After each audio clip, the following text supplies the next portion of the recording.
Bem-vindos a mais uma explanação da nossa série. E olha, a nossa jornada de hoje passa longe de ser só mais uma aula de biologia tradicional. Na verdade, a gente vai contar uma história de origem com áreas de ficção científica, mas que é pura realidade. É a narrativa épica das células complexas e daquelas antigas parcerias microscópicas que, no fim das contas, tornam a nossa própria existência possível. Vamos explorar juntos esse microcosmo incrível que pulsa sem parar dentro de cada ser humano e animal? Pensa comigo por um segundo. Será que a gente é, de fato, um organismo único e isolado? Ou nós somos mais como uma cooperativa gigantesca e ambulante de vida microscópica ancestral? Essa é a grande charada que vai guiar a nossa análise de hoje. E para não estragar a reviravolta evolutiva fenomenal que vem pela frente, vamos simplesmente pular aquela apresentação clássica de tópicos e ir direto ao que interessa nesse mistério.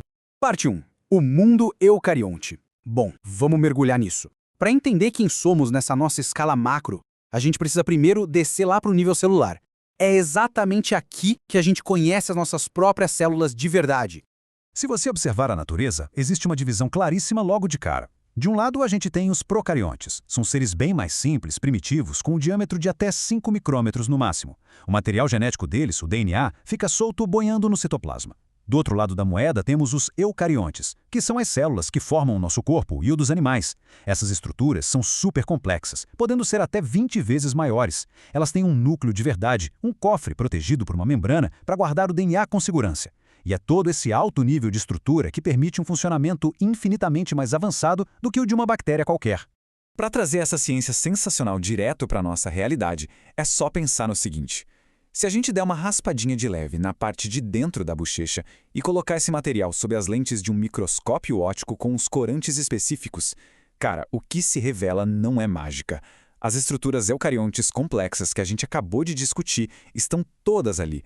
São literalmente bilhões desses blocos de construção trabalhando unidos, formando os nossos tecidos e órgãos. Parte 2. Organelas celulares. O complexo industrial. E como um bloco de construção desses funciona na prática?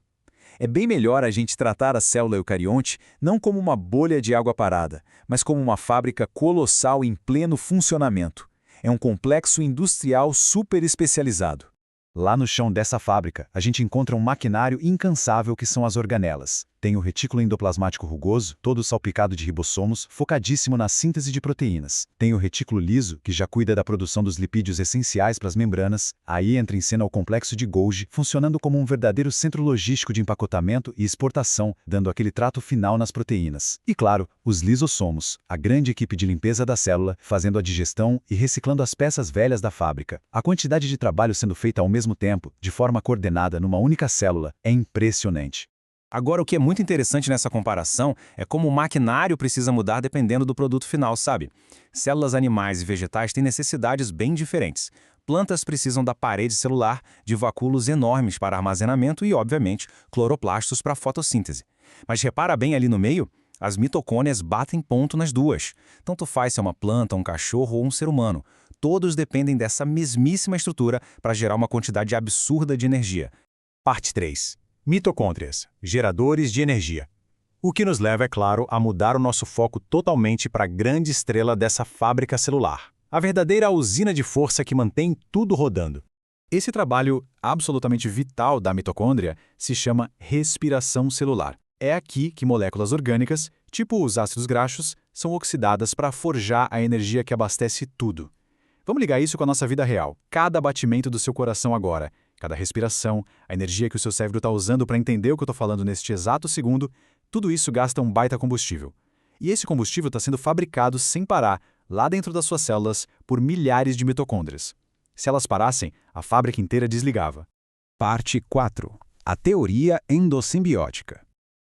Bom, entendendo o tamanho da importância das mitocôndrias para a vida, surge aquela grande pergunta. De onde vieram esses geradores perfeitos? Como a biologia tirou da cartola algo tão autossuficiente? E é aqui que o mistério da biologia vira coisa de cinema. Vamos avançar na linha do tempo para ver como isso tomou forma. A vida começou super simples. Há 3 bilhões e meio de anos, só existiam aqueles procariontes básicos, sem núcleo. E então, há 1 bilhão e 700 milhões de anos, surgiram as complexas células eucariontes de supertão. Como um salto evolutivo desse tamanho aconteceu? Foi só recentemente, em 1981, que uma cientista brilhante chamada Lynn Margulis lançou uma ideia que sacudiu a ciência: a famosa teoria endossimbiótica. Resumindo muito, a teoria dela defende que a gente tem literalmente um organismo de fora vivendo dentro de nós. Segundo Margulis, os ancestrais das nossas células toparam com bactérias livres que eram especialistas absolutas em usar oxigênio para gerar energia. A célula maior foi lá e engoliu a menor. Só que em vez de virar o almoço do dia, elas fecharam um acordo. A célula hospedeira ganhou de presente um super gerador interno de energia, e a pequena bactéria imigrante ganhou um ambiente protegido e cheio de comida. Foi assim que nasceu a parceria mais bem-sucedida da história da Terra. Parte 5. Evidências do passado. Dizer que uma bactéria milenar mora dentro do corpo humano soa quase como loucura, concorda? Mas a ciência exige provas. Então vamos dar uma de detetive agora. Que pistas ficaram para trás, depois de mais de 1 bilhão de anos, que realmente comprovam essa teoria incrível? E é aqui que a biologia mostra como ela é rigorosa. A lista de evidências a favor dessa teoria é simplesmente matadora. Confere só as mitocôndrias de hoje. Elas possuem membrana dupla. A de dentro é a original da bactéria e a de fora sobrou da época em que ela foi engolida. Elas têm um tamanho idêntico ao de uma bactéria.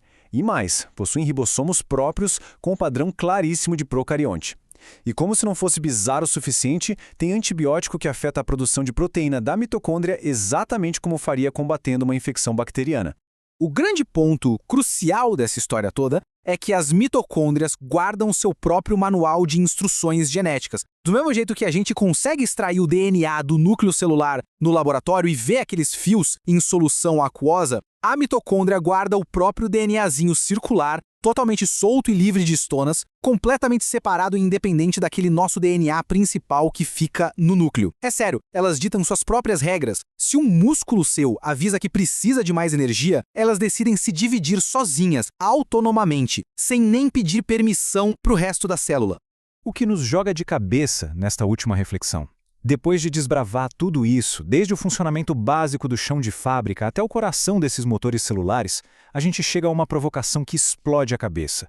Se essas bilhões de mitocôndrias que estão pulsando aí no seu corpo agora mesmo carregam um código antigo e bacteriano no lugar do nosso DNA humano, afinal de contas, quem é o hospedeiro e quem é o hóspede? Somos nós no controle da vida? Ou será que todo esse corpo de um animal ou ser humano é só uma nave absurdamente evoluída feita de propósito para carregar essas entidades pelo universo? É uma baita pergunta para deixar a gente ainda mais apaixonado pelos segredos da biologia celular.